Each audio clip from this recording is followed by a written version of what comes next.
You're what it do, YouTube. It's your boy Eli the Rebel. Welcome to PPL Heat of the Week number 3. Yeah, I can't believe it's already week 3. I can't believe it's already week 3. This season's We're flying. Oh, it really is. Bro. If you haven't seen weeks 1 or 2, links will be in the description. If you don't know who I am, you should probably just read the channel title underneath. I think they I'm know Eli who the you Rebel. are. I'm Eli the Rebel, and to the left of me is KJ2294. I swear if I that up. It's been I've known you for how long? I should know the it's been numbers like 5 by now. years. I think you should know the numbers by now. Yeah, exactly. But yeah. Anything you want to say as I pull up this We thing? saw some cool stuff. We saw some really cool stuff, and I think there's a handful of like honorable mentions that we have before we actually jump into the podium. So I think we should just jump right in. There's a handful, right? Like, I mean, so one of the things I did want to first bring up, this was pretty cool. It wasn't like a heat set, but it was a heat spread, right? And so the first thing was the Pokeaim Terra Poison Arboliva with just enough speed EVs to underspeed a min speed Diancie in 21. Yeah. Sorry. You know, 21 IVs. That was really cool. And then we also had a gentleman's agreement to bring our NFE dragon types. Now, this was between just Weavile and Q. And so I think the Fracture is a little bit of like a weaker honorable mention just because like it dragon danced and then didn't do anything to the Araquanid really. Like it just really didn't hit that hard.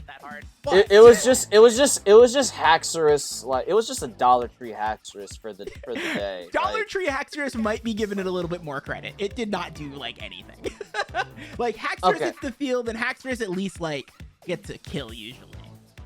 It was a Circuit City freaking RIP Circuit Haxorus. City. RIP Circuit City. If you know, you know. True. But the HM, the honorable mention. It makes me so sad. I love this Mon. So shout out to Q for drafting this Mon first of all, right? But Dracloak had all the tools to just like pop off, right? I mean, he ran dual status, so it was T-Wave and Will-O-Wisp with Curse and Psychic Fangs. So I was like, oh, that's pretty dope. And then it missed a Will-O-Wisp, and then it hit a Thunder Wave, and then it missed another Thunder Wave, and then it died. So realistic, like if it would have hit the Thunder Waves, both the Thunder Waves and the Wisp, and hit the Will-O-Wisp, we might be talking about Dracloak on the podium.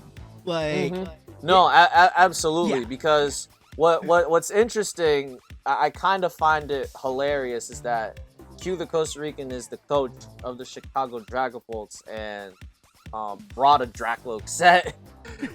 I just find that hysterical. And it actually, like KJ said, it literally could have put in so much more work had he landed two more moves. So he like the moves that he clicked, he went 1 for 3. Yeah, I was hoping the odds of that happening are super slim. Had it been 3 for 3, actually got to click Curse. I was hoping it got to click Curse, but it didn't. Unfortunately, it didn't, because as a ghost type, Curse is different. Most people run Curse to lower the speed but boost attack and biz def and whatnot. But it works differently as a ghost type. So had the Curse have gone off, a sacrifice would have been made. Yeah, it would have. It was cool. A nice cool sacrifice would have been made. But yeah. So that is our honorable mention for this week. Also, you should probably show the. We didn't show the list. You should probably show the list, or are you just gonna wait? Okay, we just wait. We're gonna do it at the very end. I put the screenshot. I put the screenshot, and then I'm gonna just flip it back. Yeah, exactly. Yeah. But now onto some real business. Okay, let's do real it. business. Let's do it. Real metal business. Real metal business in the building. Okay, listen. So I'm gonna spoil something from week 2. we saw a very weird item called Adrenaline Orb Blast. True. Now you think, like that's a weird item. That's very, very niche. This item that I'm about to say is more niche than Adrenaline Orb. I've never seen this. This is the first time I've seen this item run. Ever. I mean, I've thought about using it. I know what it does. Like, no, this is terrible. I know what it does. But like, it's the first time I've seen it used. The item in question, ladies and gentlemen, boys and girls, children of all ages, cell battery. Now, sometimes I don't even think that cell batteries are a real item. I just think of like, you know, a battery in your cell phone, right? But you didn't. We see promise you it's a real item. When you said cell battery. We promise you it's a real item. So it looks like a wand, a battery, like a glow stick light kind of thing. And when it's a consumable, meaning like it's not something you hold on to like leftovers or black sludge. It pops. So when you get hit by an electric type move, you get a +1 in attack. Now, the genius behind using cell battery was that, you know, Dave, aka Shroom, and Ellie, who was the op for this week. Plus, they even mentioned it in, like, if you watch, like, you know, the freaking the previews, like the weekly previews leading up into the games. They all said the same thing. Oh yeah, everybody knows, like, okay, Shroom has a volt switch problem. I mean, Sandaconda's not a real Pokemon. Let's put some respect on Sandaconda's name, okay? That's what I'm saying, right? Like, I'm a say, Sandaconda enjoyer, okay? But the fact watching both sides was funny because Shroom was just like, oh, I know, knowing Ellie, she's gonna look at my team and think, wow, I can just lead Jolteon and click Volt Switch. And then you open up Ellie's video and she's just like, so I'm just gonna lead Specs Jolteon and just click Volt Switch, especially if I don't see Sandaconda. And sure enough, she did. And like, it worked to a charm, right? And I think it's really interesting because obviously she Volt Switched and she Volt Switched into like Crocodile, which negated it, but he also Dragon Dance, right? So that was now you're looking at +2, +1 speed. Yeah, but because of the Intimidate, he went to +1, right? Instead. Yeah.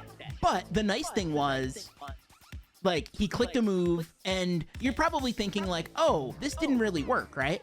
But, because he didn't sweep with it or anything. But the thing is, he clicked a move, popped the disguise on the Mimikyu that came in, and got red carded out. But that was all kind of part of the plan almost, because, like, he stopped some of her anti-offense, right? And when you look at his team with, like, just in general with stuff like Gren and with Ogerpon, like, those are Mons that don't want to be phased out. So by you're killing two birds with one stone in one turn, essentially, because so even though you're negating Mimikyu's ability and red card and item all in one button. In one button. So basically, like, it's kind of like the I think the word I'm looking for is like intuition, right? Again, like, Shroom and Ellie like have known each other for a really long time and have played each other probably numerous of times. So the intuition is just like, I know Ellie's gonna do X, Y, Z. I know she's gonna Volt Switch out. And again, if you watch her side, okay, I don't see Sandaconda. I'm just gonna Volt Switch turn one. That's why it's so much fun to play against your homies, like, in real games, because of moments like that. And so we had to put that set on the podium. Plus, it's just a very unique set. For the content, bro. For the content. It's a unique set, and it did work. It didn't work necessarily how he wanted it to. Like, it didn't just, like, break through the team, but it still worked. The cell battery popped. Like, that is pretty freaking dope. So when are you gonna see that again? I do not know, but it's something that we can all tell tell our friends and family, hey, cell I don't know if I'm batteries talking to my is family an about item. Pokemon, but You know what? All right. Moving on. We're gonna keep the train. We're gonna keep this train. Yeah, moving let's keep it going. into the So into the silver medal. speaking of electric moves, so we saw something that was quite wild, and the only reason why this probably isn't gold is because the Pokemon missed the move. So J. Ricky brought an Iron Treads. Now, Iron Treads, it's like, okay, cool. So Iron Treads, it was a weakness policy Iron Treads, right? And understandable, like there was a pretty weak ground, I should say, a ground type that Iron Treads could take a hit from. Also, there was like a Skarmory it can take a body press from. So it was like weakness policy Iron Treads, that was smart. And then he had EQ, Rapid Spin, Iron Defense, which again I think was a really good bring there. And then the last move was Thunder. Now, it was like a super intricate EV spread. And basically the plan was, as long as Sturdy was broken on the Skarm, he could Thunder the Skarmory, hit it on the special side after he got to +2, and then be able to just kind of like break through stuff with EQ. Yeah, because that Gastrodon wasn't going to take that EQ nicely. No, it didn't. That Gastrodon got erased. And that's the thing. Like, I'm pretty sure Treads got 2 kills. The only thing was that it missed the Thunder on the Zapdos Galar. Yep. Oh. If it would have hit the Thunder on the Zapdos Galar, I'm relatively... Wrap it up, put it in a pack, baby. I think it might have killed. I think it might have killed. I'm pretty sure it would have, actually. I'm pretty sure, if I remember where Zapdos was damage-wise, I think it would have killed. And then... Yeah, because I think it took some shit prior. It wasn't at full. I know that for a fact that it wasn't at full. And, like, yeah, like, Iron Treads has, like, 72 special attack, but it's also, like, boosted 2 stages on top. So, with the spread... I have to say... I think the rule was in J. Ricky's favor from based on all the information. No, I agree. And honestly, I was watching that game and I was rooting for it. I was like, "Yo, come on, hit the Thunder!" Like I need to see Thunder Iron Treads pop the hell off, and it almost did. It really almost did. And so close. Close. Oh, that is the kind of heat that we love to see. Like that was. Honestly, that was like the ballsiest, I think, bring this week that I saw of all the games. Like so far, yeah. Thunder Iron Treads, that was some shit. Like that was awesome. So yeah, that's gonna be the silver medal. Eli, take it away. Tell us what number 1 is. So we just talked about how we have a silver medal set that was very unlucky. But now it's kind of funny because we're going into the gold medal portion of our video. And now we're going to be talking about a set that got very, very, very lucky. Let me tell you something. You don't like the script writers were hooking this week, yeah, they were. I mean, don't get me wrong. This set, it was lucky. At the second thing that happened that was lucky didn't matter as much in terms of like winning or losing the game because the coach still had the game won. But this definitely helped. It just added salt to the wound, right? Oh yeah, definitely. So here we go. Deoxys speed. Okay, ready for this? Calm mind, Iron Defense, Recover, Ice Beam. Now, first of all, the thing like this is just. From what we're talking about paper thin Deoxys speed, right? Because we love the 180 speed, and then everything else is like, this piece of paper. You know what I'm saying? But so the fact that it's dancing and boosting up its defenses is like on paper it's just like, well, why would you do that? Oh wait, DOS has 180 base speed, so we could just put the investment in some bulk and we're Gucci, right? And the thing, but that's not even like my real critique on the set itself. It's the fact that it's your attacking move of choice is ice. I mean, right? Ice So, is a good offensive type. Let's be real. And honestly, yeah, looking at the team, like, you think about it. The fire type was gouging fire. That's neutral. That's neutral. Oh, That's neutral. true, It was like, I think it true. was a good bring. It was a Yeah. good bring. Yeah, now that I'm thinking about like the ice switch-ins now, yeah, Like, I like think- gouging fire is neutral. Yeah, it Yeah, I checks think out. it was a good bring. 'Cause Yeah, it also, like, it hits the, like, your dark type is Ting Lu. Ting Lu, yep, that wants to Which it normally also switch hits. in on Psycho Boost. Yep. So yeah, Oh, man. and I think the This- steel type is on that team is Lucario, I believe. Yeah, which doesn't Is- appreciate taking Psycho Boost at all because Exactly. it's a neutral hit. So Exactly. it was genius prep on Nexus's part. A bold set to bring because Yeah. I don't know, like I'm a guy that likes to bring stab as much as possible. That's just a me thing. Hey. That's just a me thing. I see the multiplier and I get all happy and whatnot. But My thing is just like, I think there's another Mon on that team too. I can't remember. I don't remember what the water type is. But anyway, it was the important thing was that the important takeaways are that the set was perfectly crafted to deal with pretty much everything. Mhm. And it got a freeze on Ting Lu and an Amorous T. I think the Ting Lu one could have mattered because of like potential payback crits and stuff like that. But yeah.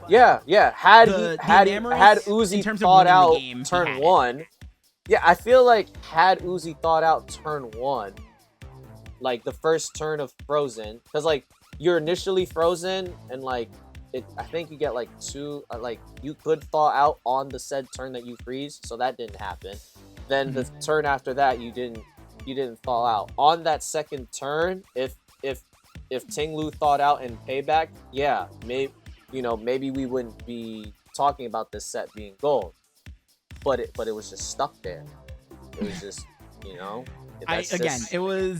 it was good. It was a good set, and I'll tell y'all what.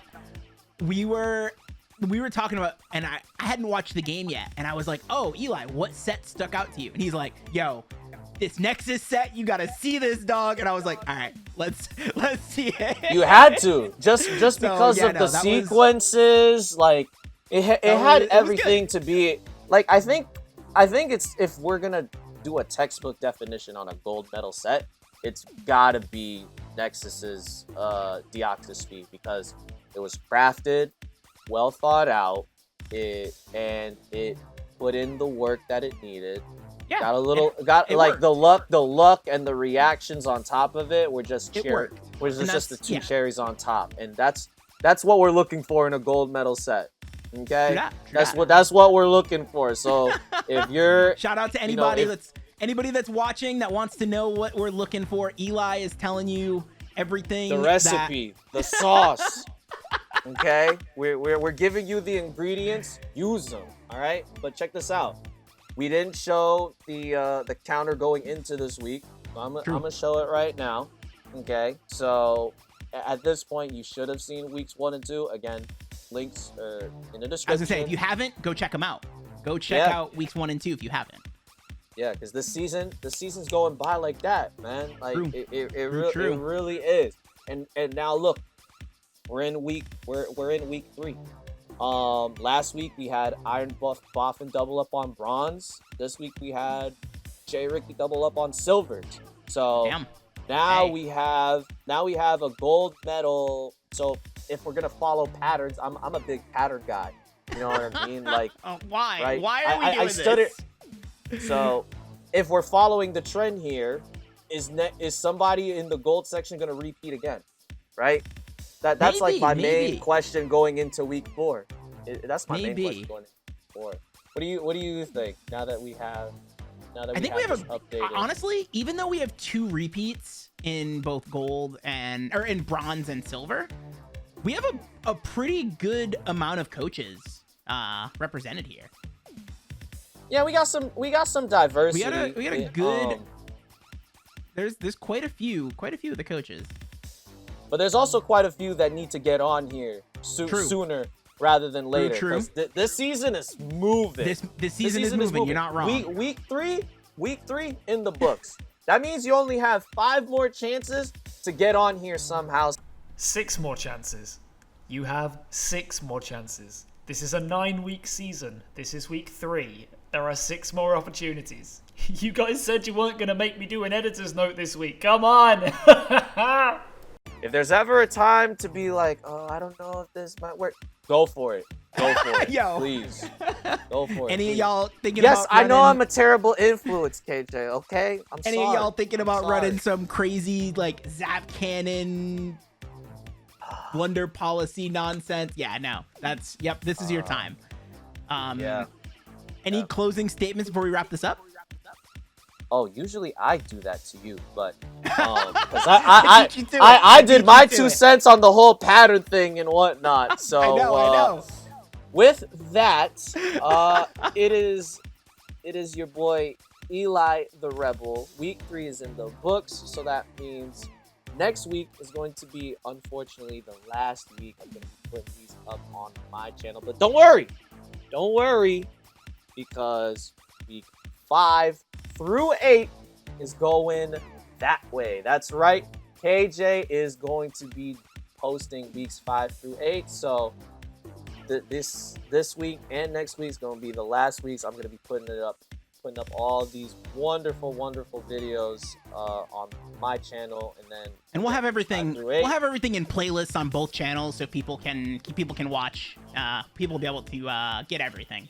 It'll be like a ping pong, just back and forth between us two, you know. And I don't know, KJ. It's only gonna get hotter from here. It's only gonna get hotter from here. That's my last statement. So, all right, it's been your boy Eli the Rebel.